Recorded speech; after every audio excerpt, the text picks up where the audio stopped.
Bonjour à tous, bienvenue sur la chaîne YouTube Mécanique Sportive, c'est Nicolas. Aujourd'hui, je vous représente la Volkswagen Golf, mais je me suis dit, j'ai beaucoup de route à faire si je me prenais une voiture diesel. Ouais, on essaye rarement des diesels et de nos jours, ça se fait de plus en plus rare. Parce que on nous dit d'acheter de l'hybride, de l'électrique, etc.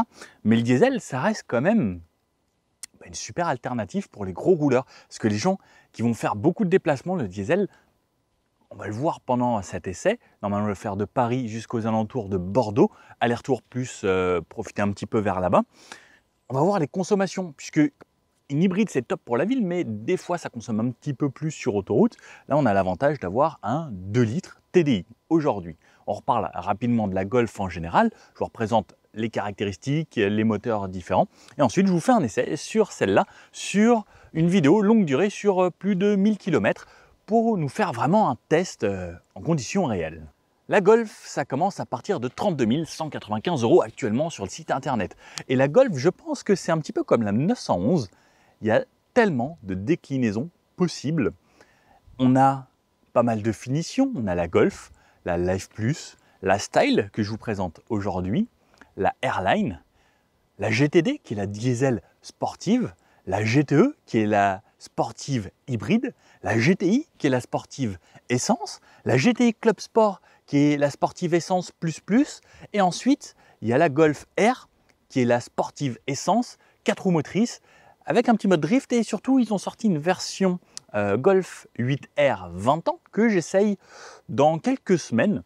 C'est pour ça que j'ai repris celle-ci en même temps.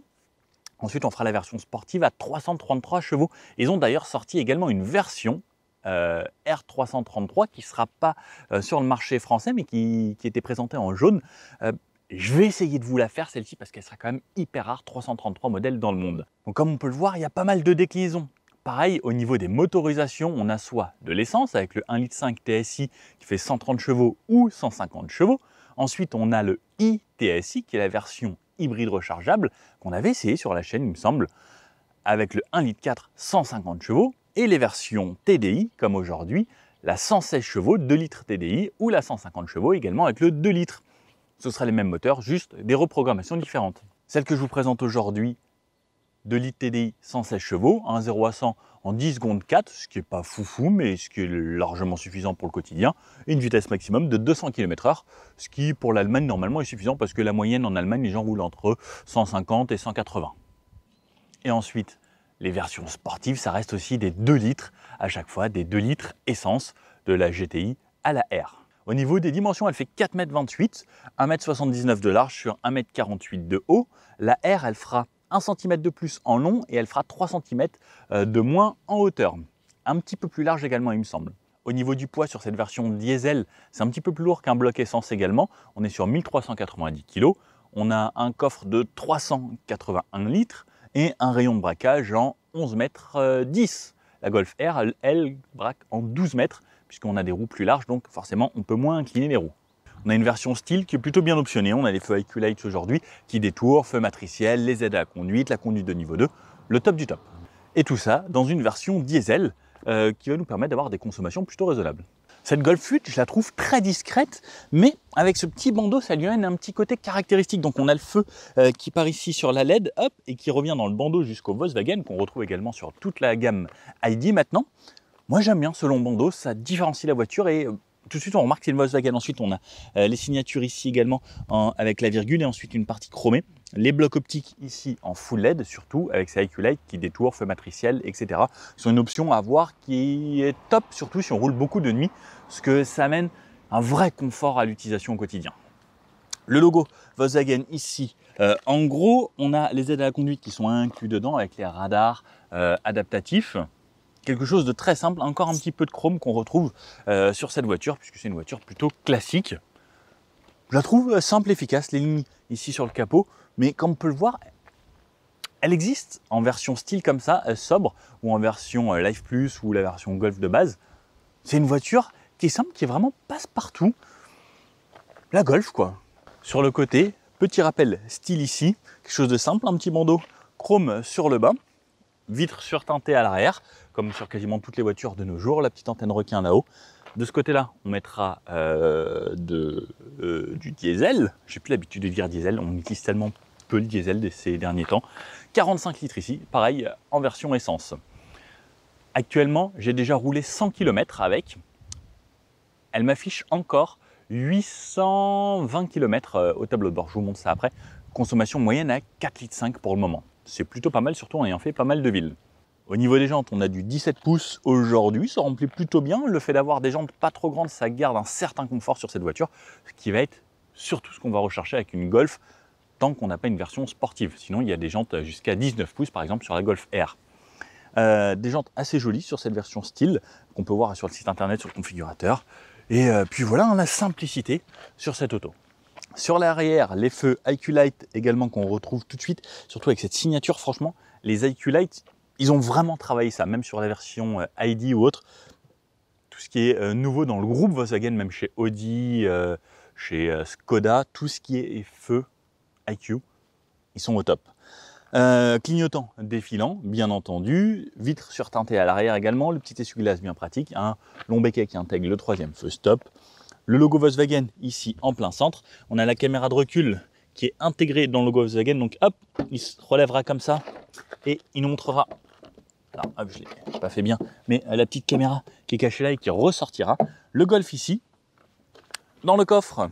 Donc comme je vous disais, 381 litres, on a le plancher sur 2 niveaux, on peut soulever et en dessous, j'ai ma roue de secours, ça c'est un vrai plus, pareil la roue de secours, parce que ça permet si on déchire le pneu par exemple de pouvoir repartir. On a des petits rangements sur les côtés et vous me connaissez,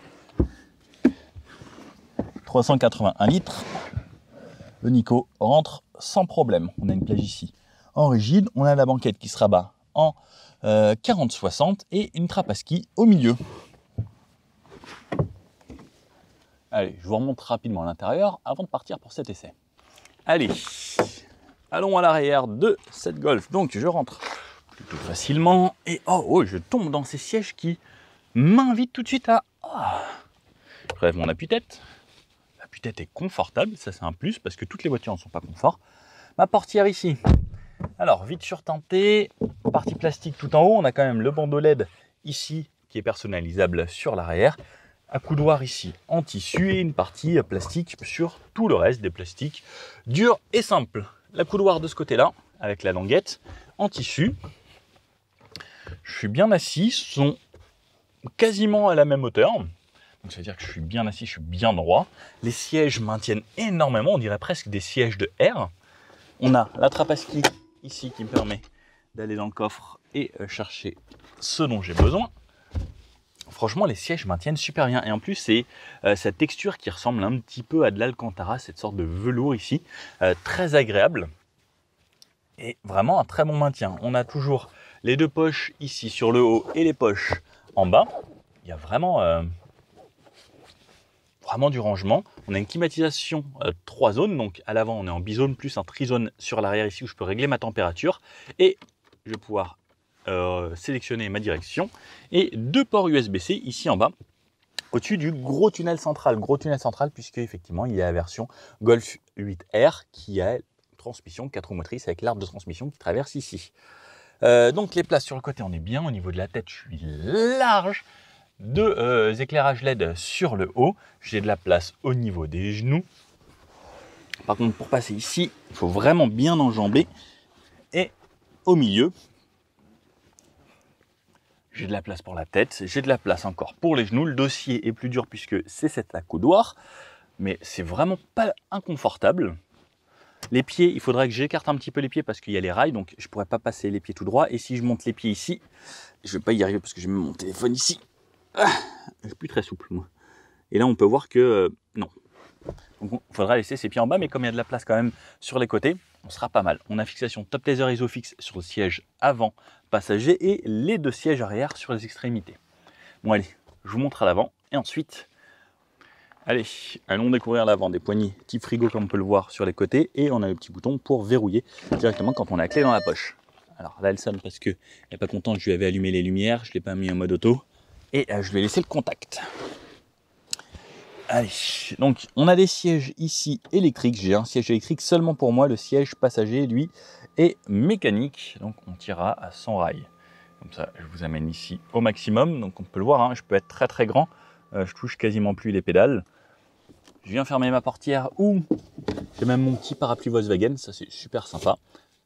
Pas comme Skoda où il est intégré dans la porte, mais là au moins il est ici. On a de la moquette dans les bacs de porte, ça c'est un vrai plus pour le bruit et même le confort au quotidien. Des enceintes ici qui ont un très très bon son, franchement c'est pas du Bose ou Harman, pour de l'origine c'est très très bon. Les portes ici avec une partie un petit peu moussée sur le haut, les verrouillages avec la poignée ici et les fenêtres et réglages des rétroviseurs avec les rétroviseurs dégivrants sur cette version. De ce côté-là, on retrouvera les modes pour les feux. Je peux choisir auto, les feux de croisement, feu de jour, hop, feu de position ou mode auto. Les anti-brouillards ici, avant, arrière et le dégivrage avant-arrière positionné sur cette partie. Ensuite, je vais ouvrir mes fenêtres parce que j'avoue qu'il fait chaud. On a fenêtre par impulsion pour les 4 et à l'arrière, elle ne s'ouvre pas jusqu'en bas. Ça va mieux, il y a un petit peu d'air. Le volant Volkswagen, très simple, on retrouve des touches en physique, ça c'est une bonne chose, c'est pas comme sur les ID où c'est tout tactile, moi j'aime pas du tout, en physique je trouve ça bien mieux. D'ailleurs ce sera des touches physiques qui vont retourner sur les prochaines ID parce que les gens n'aimaient pas le tactile malgré que ce soit plus joli. L'écran ici derrière, on peut voir donc un écran de ce côté-là, un écran de ce côté-là, donc instrumentation full digital. Les réglages pour les aides à la conduite, le Travel Assist ici, le volume pour la radio ici. Franchement, le son est très très bon. La distance et la vitesse pour lorsque je roule. De ce côté-là, ça va être le volant chauffant ici en haut, faire défiler les informations que je veux dans les menus là ou sur la partie de gauche, je vais pouvoir sélectionner ce que je veux comme information. Donc là, par exemple, on va voir que j'ai mes données de conduite, 4,5 litres sur 109 km. Donc comme vous pouvez voir, à 32 km/h de moyenne, ça veut dire que j'ai fait pas mal de bouchons, ce qui est vraiment correct. Le diesel, ça reste encore vraiment bien. De ce côté-là, on retrouve ici des palettes, plus et moins si je veux jouer en mode sportif ou passer moi-même mes rapports en mode manuel. Les essuie-glaces sur la droite et sur la gauche, ce sera appel de phare, mode plein phare et les clignotants. Donc comme je disais, volant chauffant et en cuir, bien rond, juste un petit méplat sur le bas. Et cet écran ensuite ici, on a des raccourcis vers le haut. On a les touches ici. Alors par contre, on a les commandes tactiles en dessous pour la clim. Moi, ce que j'aime pas, c'est des fois quand je bouge comme ça ou je vais me tenir ici, je vais mettre du volume ou changer la température. Donc ça, vivement que ça change ou que ça évolue. Donc on peut voir que mon CarPlay ici est activé. Voilà, vous pouvez voir que voilà, sur une très longue durée, 860 km, il y a une moyenne à 4,5 litres. Ah non, j'avais remis à zéro. Depuis ravitaillement, 111 km, 4,7 litres, ok, j'ai remis à zéro. Mais j'ai une autonomie encore de 860 km. Ah, vous voyez, là, j'ai pas touché, mais ça s'est mis quand même. Longue durée, depuis ravitaillement, voilà, hop, donner du statut. On peut retourner ici avec la touche comme sur un smartphone. On peut faire défiler de ce côté-là la navigation, la radio, les raccourcis ou ensuite le menu ici qui vient avec les réglages. Je peux avoir l'éclairage d'ambiance ici où je peux régler mes couleurs directement. On peut mettre l'individuel, l'automatique, etc. Ah, vous voyez, ça m'énerve en fait, dès que je bouge mon doigt, je vais toucher la clim. Radio, média, on a radio DAB, etc. et les réglages de la voiture ensuite. Juste ici, quelque chose de très simple de cette façon. Raccourci. Et la clim, on a les sièges chauffants ici en raccourci rapide. Sinon, menu climatisation, il faut descendre plus bas ici, aller dans le menu climatisation qui va ensuite s'activer. Par contre, il ne s'éteint pas tout seul tant qu'on n'a pas appuyé sur climatisation. On ne retourne pas au menu où on était. Donc pour l'activer, c'est ce bouton ici. Alors c'est pas très intuitif quand on ne sait pas au début, c'est lui qui allume ou qui éteint. Ensuite, on choisit, on se fait ventiler, est-ce qu'on met la clim ou pas. Et je peux choisir même pour l'arrière à cet endroit-là. Je peux la éteindre de cette façon. Hop, ensuite, on a les raccourcis pour les assistances. Est-ce que je veux le réglage adaptatif, la lecture des panneaux, est-ce que je veux la pause, etc. L'avertisseur d'angle mort. Tout ça, on a juste à toucher à chaque fois, par exemple, lecture des panneaux. Est-ce que je veux les alertes de vitesse, etc. ou pas. Retour. Ensuite, j'ai le parc assist dans les menus qui va pouvoir m'aider à me stationner et la voiture qui se gare toute seule. Et les modes de conduite avec soit le mode éco, confort, sport ou l'individuel où je vais pouvoir personnaliser moi-même. Donc, est-ce que je veux mon DCC? Donc ça va être la suspension, la direction en confort ou sport, je vais mettre sport par exemple. L'entraînement, est-ce que je veux que le moteur soit en éco, confort ou sport? Je vais mettre éco par exemple. Les ACC, c'est les aides à conduite, les assistants d'éclairage et la climatisation, on peut mettre en mode éco pour que ça consomme un petit peu moins également. Donc là, on a la suspension ici qu'on va pouvoir régler sur 15 niveaux. Ça pareil, c'est un vrai plus d'avoir la suspension pilotée. Ensuite, on a nos modes de base. Moi, j'aime bien rouler en mode éco pour pouvoir faire des économies. Un petit peu plus bas, les aérateurs. Ici, le chargeur par induction et également 2 ports USB-C pour connecter son téléphone. On a l'Android Auto et l'Apple CarPlay. On a le CarPlay sans fil. Par exemple, là, le téléphone, moi, il est dans ma poche. Et comme vous pouvez voir, j'ai mon CarPlay ici. Ça fonctionne plutôt bien. C'est tactile. L'écran est joli. Pas mal. Démarrer la voiture. J'appuie ici la touche parking. Ensuite, ici, drive en tirant vers moi. Reculer comme ça. Et drive ou je retire une fois, je passe en mode sport. Le frein de parking, le auto pour ne pas avoir à freiner lorsqu'on est arrêté. Toujours cette partie ici où on peut mettre son téléphone, des stylos ou ce qu'on veut. Ensuite, un couloir central ici qui se relève et qu'on peut régler en hauteur. Soit on le remet tout en bas, soit il a plusieurs crans, 3 crans. Et en plus, il peut s'avancer ou se reculer. Un espace de rangement en dessous, un espace de rangement ici où on a ce petit truc avec le porte-gobelet qui est toujours très marrant. Hop, et une prise 12 volts ici, même si maintenant beaucoup de gens mettent des choses sur de l'allume-cigare parce que c'était souvent pour les téléphones. Voilà, le siège ressemble à ça. On a le même côté conducteur, les appuis-têtes en tissu mais qui sont plutôt agréables et une grande boîte à gants ici avec le gilet.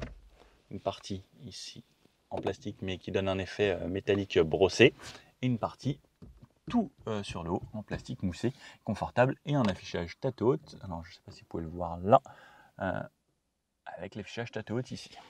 C'est plutôt pas mal. Sur le haut, un petit rétroviseur très fin, électrochrome, les touches ici avec l'éclairage LED en tactile, ça j'aime bien, il s'allume progressivement.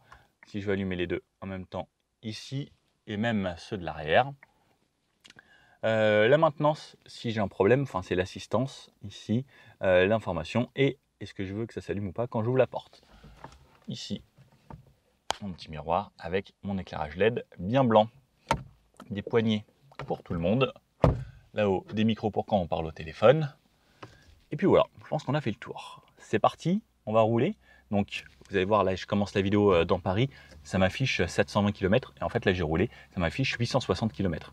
J'ai hâte de voir combien je vais faire avec le plein. Le but c'est d'épuiser le plein et vous faire un débrief sur combien j'ai consommé réellement sur un plein complet. Allez, c'est parti, on part en voiture. Allez, c'est parti donc avec cette Golf version diesel.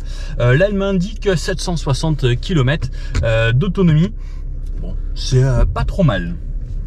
On commence par la ville et je vais vous emmener, je pars en week-end dans le sud, donc on va faire un Paris et je crois aux alentours de Bordeaux, je ne me rappelle plus exactement où je vais, pour vous faire un test, voir le diesel, ce que ça donne. Mais pour moi le diesel ça reste toujours cette voiture qui est faite pour faire des kilomètres. On a de moins en moins de droits au diesel en ville. Pourquoi pas, parce que c'est vrai que pour la vie c'est pas forcément le plus intéressant. Là je suis dans une Golf plutôt bien équipée, j'ai le travail d'assise, j'ai les aides à conduite, j'ai le Auto Hold, le CarPlay, tout qui est bien. Et puis on reste dans une Golf, une des voitures qui est quand même bien connue sur le marché, une des plus vendues.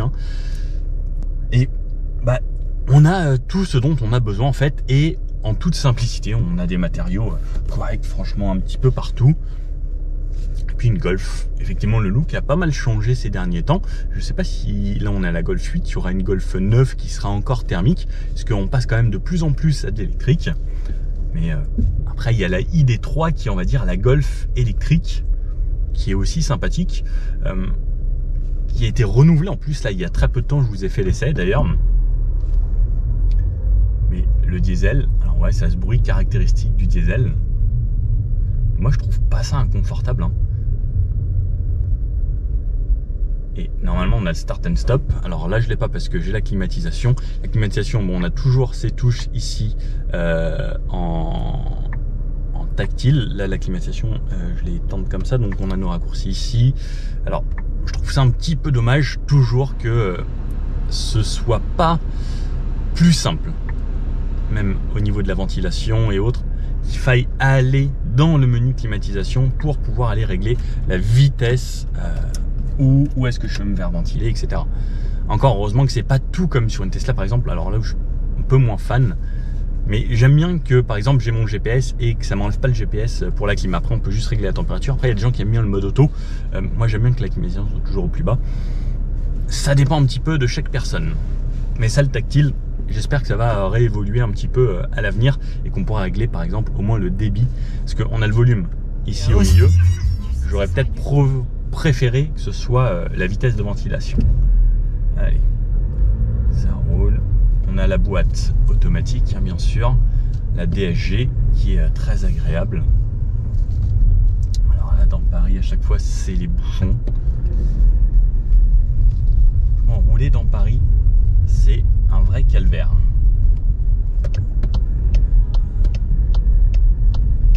Sur les pavés, c'est plutôt confortable. Volkswagen sait faire des voitures conformes avec toujours une suspension assez ferme mais qui reste confortable. Là par exemple vous voyez j'ai un petit peu trop d'air et je suis obligé de retourner dans le menu et jouer en tactile et là et puis voilà. Et par contre ça m'a enlevé mon GPS ici, je repars comme ça que je dois repartir. Et bien je sais plus où aller, il faut que je requitte le GPS et là je vais me mettre là et ensuite je reclique sur climatisation et ça y est je suis sorti. Bon, Paris c'est 30 km/h maintenant. On est à 25 avec une dame en vélo qui se met en plein milieu de la voie. On est très bas dans les tours. En ville, de nos jours, hein, quasiment toutes les voitures sont devenues assez confortables. On a une boîte de vitesse qui est assez souple. Ça c'est l'avantage de la DSG. Par contre c'est son désavantage sur les voitures sportives, c'est un petit peu trop souple sur le mode sportif. Mais par contre sur une voiture qui n'est pas sportive, comme celle-là, le top du top, le passage de rapport est super lisse, super fluide. Là je suis en mode drive, on peut passer en mode sport qui va pousser un peu plus les rapports et qui va rendre le passage de rapport un petit peu plus rapide, mais on n'en a absolument pas besoin dans des conditions parisiennes. Les anomalies ça filtre plutôt bien. Allez, on passe un petit peu sur du périph' où ça roule avec 45 km/h. Je me suis mis le Travel Assist, donc je ne touche plus à mes pieds. J'ai le Travel Assist activé avec le centrage de voie, donc ça c'est une option que je recommande à des gens qui font beaucoup de bouchons ou départementales, nationales ou même autoroute en fait, parce que ça reste un vrai plus, c'est la voiture qui conduit toute seule. Même sur autoroute, les gens qui conduisent énormément sur autoroute, c'est juste à laisser la main dessus, c'est un vrai plus. Là on est à 60. L'avantage du diesel c'est qu'on reste bas dans les tours, c'est coupleux. Puis ça roule. C'est agréable. La voiture est plutôt bien insonorisée. Là sur le périph' il y a vraiment beaucoup de monde autour. Je me suis mis en mode éco, également pour consommer un petit peu moins. Mon but c'est de faire des consos assez basses avec cette voiture. Et surtout là j'ai pas d'intérêt à être en conduite sportive par exemple. On entend légèrement le moteur, toujours ce petit bruit caractéristique du diesel. Ça me passe les rapports. La voiture dépasse jamais 2000 tours minute. Donc pareil, pour essayer de rester sur le couple le plus bas possible et consommer le moins possible. Donc ça le fait en mode éco ou en mode confort. En mode éco, c'est juste qu'il est un petit peu plus lissé. Le Travel Assist fonctionne bien. Volkswagen sait y faire. C'est pas brutal, ça fait des ralentissements bien fluides et bien propres. Par exemple, ça ralentit, ça anticipe, c'est pas brutal, ça y va progressivement. Ça j'aime bien aussi, ça conduit un petit peu comme si c'était moi qui conduisais, avec de l'anticipation. Par exemple là ça freine un peu plus fort. Par contre ça me dit attention, voilà, les gens se sont arrêtés devant. Donc le bip de freinage d'urgence. Mais j'ai toujours pas touché à mes pieds, hein. Donc ça c'est l'avantage également. Et on a également le stop and go, donc ça veut dire que là par exemple la voiture devant s'arrête, elle vient s'arrêter tout doucement à l'arrêt, super smooth, elle me dit ACC opérationnel. Donc là, selon le délai qu'il va y avoir avant de redémarrer devant, ce sera à moi de redémarrer juste en effleurant la pédale d'accélérateur, parce que là par exemple ça fait un petit peu trop longtemps que c'est arrêté. Si c'était 1 seconde, 2 secondes, la voiture serait repartie d'elle-même. Mais là, par exemple, vous allez voir, donc là, elle repart pas toute seule. Donc, juste, j'effleure la pédale d'accélérateur et elle repart. Et ensuite, elle retourne s'arrêter. Donc, elle garde bien sûr son travel assist. Et si tout se passe bien, on a également le start and stop. Là, la voiture, ça faisait peut-être longtemps qu'elle n'avait pas tourné. Donc, le temps que la batterie se recharge bien. Et également, j'ai la climatisation. Si vous n'avez pas la climatisation, enfin, si vous n'avez pas le start and stop en été, c'est également parce que vous avez peut-être la climatisation qui tourne fort, qui consomme beaucoup. Et ça évite que ça pompe trop sur la batterie. Là, il fait 31 degrés aujourd'hui. Ça cogne un petit peu. Je suis content d'avoir la climatisation. Là, on rentre dans le confort d'utilisation de cette voiture. Donc ici, par exemple, c'est 90. Je me mets à 90. Alors juste, le truc du travel assis, c'est dommage, ça monte 2 par 2 et pas 10 par 10 quand on reste appuyé. Donc 90 ici. Là, je suis à 70, donc on va doubler. Ce camion met son clignotant, mais il ne bouge pas. Allez, 80, ça y va, c'est super smooth. Ça roule bien. Je suis toujours en mode éco. On arrive à 90. Je suis à 1600 tours minute à peu près. Je ne sais pas en quel rapport je suis, mais si je passe le rapport, voilà, je suis en 7ème. Je peux cliquer, ça passe en manuel. Au bout d'un moment, ça repasse en drive. Donc en 7ème, 1600 tours à 90 km/h. La sonorisation est plutôt correcte parce que j'ai un gros camion là juste à droite avec ce moteur là. C'est pas mal. Ah, le camion me redouble. Pourtant je suis toujours à 90. Ah non, 87 parce que devant ça ralentit un peu. Donc la voiture s'adapte au trafic. Donc ça c'est pas mal. Je vais me remettre le centrage de voie. Donc ça veut dire que là c'est elle qui gère d'elle-même. Donc là par exemple ça tournicote. Je leur fais vraiment super confiance à ces systèmes, surtout sur ce type de route. C'est là où ça fonctionne le mieux quasiment, parce que les lignes sont bien tracées, il y a beaucoup de ronds, ça tourne pas trop, et c'est agréable. La consommation baisse, là on est passé à 5,3 litres de moyenne. Et sur ce genre de route, c'est là où on va vraiment faire des records de consommation avec ce genre de voiture, parce que ça consomme très peu sur des routes à 70, 80, 90, et même sur l'autoroute, ça restera quand même un plus. Le monsieur double, il double pas. Il a de la place.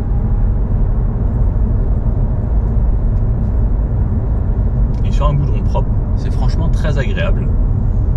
Le diesel, voilà, c'est vraiment des voitures, comme je dis, faites pour faire de la route. Et pour aller bosser tous les jours, c'est là que ça va être intéressant. Bon. Une Montsori sur une vieille Panamera. Très rare ça. Il n'y a pas à dire.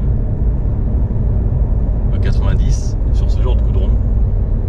C'est hyper relaxant et d'ailleurs je vais me remettre un petit peu les vagues dans le dos parce que j'ai les sièges qui font des petites vagues. Ça fait plaisir. C'est pas un vrai massage mais ça bouge un petit peu dans le dos, j'aime bien.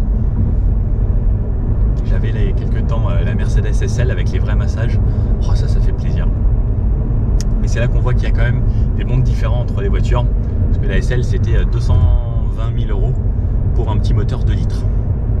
C'était pas la 63 MG. Sinon c'était 270 000 à peu près. À cause du malus également qui est de 40 000 € actuellement, qui va passer à 50. Et je crois que l'État veut faire en sorte que ça passe même à 60 000 ou qui est quasiment plus de limite même. Bon, plus je roule avec cette voiture, moins je consomme. Donc là j'en suis à une moyenne à... ça vient de repasser à 4,3 litres, j'étais à 4,2 litres. Et un truc cool aussi avec cette boîte, c'est que si je relâche progressivement ma pédale d'accélérateur, je passe en mode roue libre. Donc ça veut dire que la boîte se désengage et c'est comme si je m'étais mis au point mort et le moteur ne consomme quasiment plus rien. Donc le moteur tourne toujours, il se remet aux alentours des 1000 tours minute. Alors c'est pas comme si on était en phase de décélération où là il y a zéro conso, mais là on va dire qu'on est à 1 litre à l'heure. Ça veut dire que si c'était un roue libre constant, on consommerait 1 litre par heure. Et c'est très agréable. Lorsqu'on anticipe bien, pareil sur route ou dès que ça descend un petit peu, eh bien ça va jouer. Donc ça se fait seulement si on relâche progressivement le pied. Si je relâche fort, il va y avoir le frein moteur, elle va pas se mettre en roue libre. Par contre, quand elle sent que vous relâchez tout doucement, donc par exemple là je me remets à 50, là ça va être un petit peu en descente, je relâche tout doucement, progressivement, elle passe en roue libre. Et En fait, ça, c'est avec la vitesse de relâchement de la pédale d'accélérateur, elle va passer en roue libre ou non. Et là, elle reste toujours en roue libre. Donc là, ça remonte. Et ben, je remets un petit filet de gaz pour pouvoir me remettre à la bonne vitesse. Et si on fait ça intelligemment, pareil, ça permet de faire baisser encore les consommations. Donc là, par exemple, j'ai relâché trop vite, ça le fait pas. Hop, je rappuie un petit peu, je relâche tout doucement. Elle se remet en roue libre.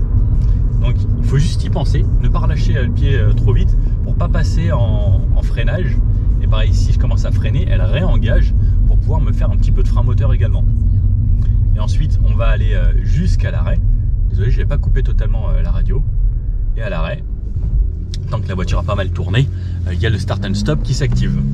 Et dès que la voiture devant avance, la voiture redémarre pour être prête tout de suite à repartir également. Franchement, j'aime beaucoup. Hein. Et le fait d'avoir des si basses consommations, c'est intéressant. Hein. On va dire que ça consomme autant qu'une version hybride. Une version hybride qui coûte beaucoup plus cher, où il y a des batteries, etc. Alors que là, on a juste du diesel, quoi.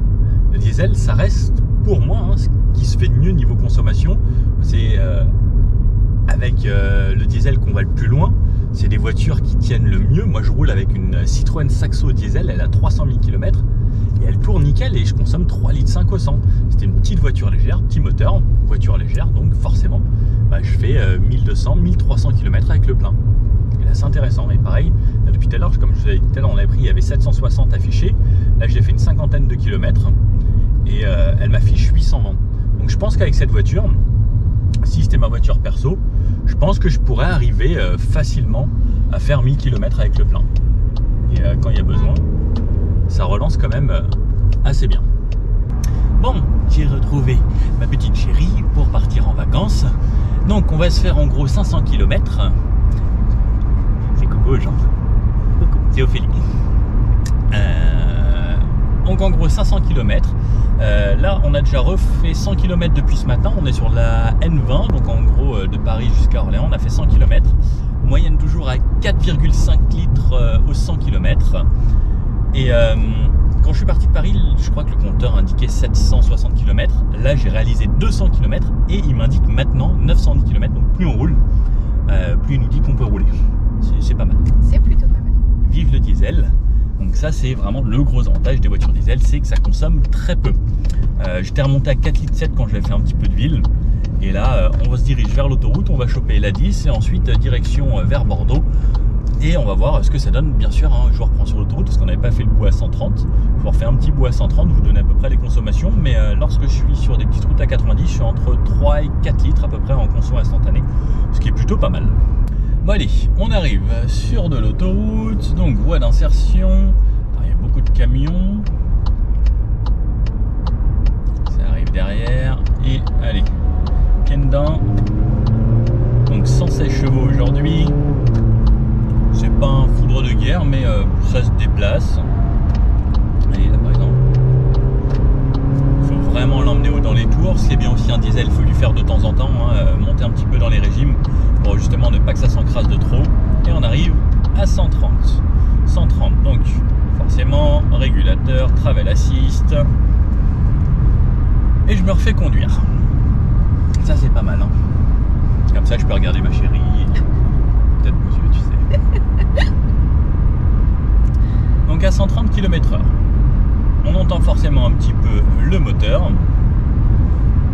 On va se remettre à droite. 130 km/h, je suis un petit peu en dessous des 2500 tours minute. C'est plutôt bien insonorisé, donc là on n'avait pas l'habitude, mais en 2-3 minutes on se fait au bruit de la voiture.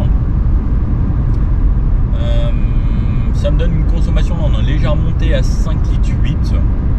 Donc on va voir sur les 370 prochains kilomètres, c'est que de l'autoroute, ce que ça va donner. On va faire un petit débrief là-bas. En tout cas, c'est agréable. Toutes les aides à la conduite, ça reste le vrai plus, surtout quand on a beaucoup de route à faire, surtout sur une voiture diesel comme ça.